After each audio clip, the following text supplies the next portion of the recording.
Welcome back to the deep dive. Today we're undertaking a very specific A analysis. targeted mission. Exactly. We're dissecting the sources around an early stage project. It's called YOM. Sometimes you'll see it as EOM. Hmm. And our goal here is to really understand the thinking behind their 100% free to join airdrop.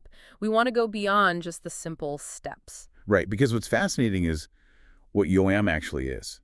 They define themselves as a decentralized cloud gaming network Yeah. built on the blockchain. Yeah. But when you look at the sources, their immediate goal is clearly just network adoption.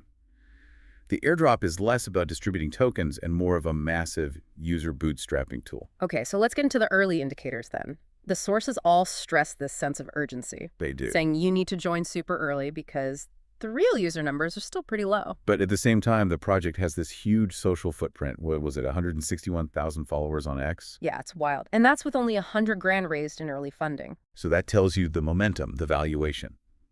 It's all built on social reach and hype right now. Not so much on big institutional money. Not yet, anyway. That tension is really key. And if you're watching the calendar, the token generation event, the TGE, is December 9th. So not a lot of time. Mm. And to even start, the first step requires real commitment. You have to connect a wallet. Right. The sources specifically mention Ethereum and MetaMask being used in the process. And you don't just connect it. You have to authorize that connection. And that's where their strategy starts to feel, I guess, a little aggressive. It is. They don't just want a wallet. They want your entire digital identity. What really struck me was how mandatory the social verification steps are. Yep. First up, you connect your X account, you authorize the app, and you have to follow their official profile. Only then can you claim the points. And this is immediately mirrored with Discord. It's the exact same pattern. Okay. You connect your Discord app, authorize it, and then you must join their server and complete a whole verification process. That's the one with the agreeing to terms and clicking the green tick mark, right? That's the one.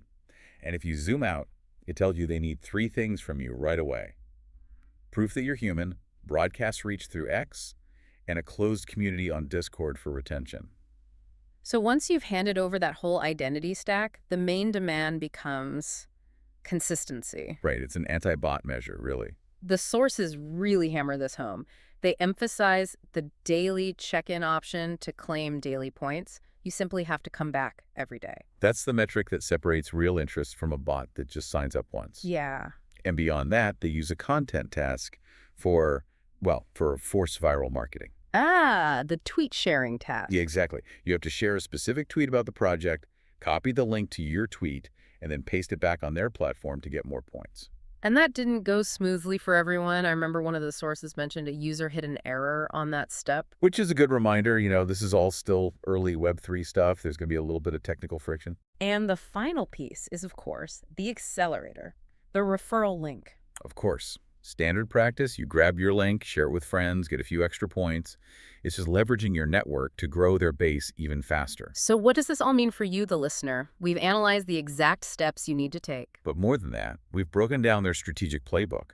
It's acquire users fast, use their social networks for free marketing, and then demand daily check-ins until the TGE. We've basically given you the shortcut to understanding the acquisition strategy of this decentralized gaming network. So now here is a final provocative thought for you to chew on. Yeah, think about this.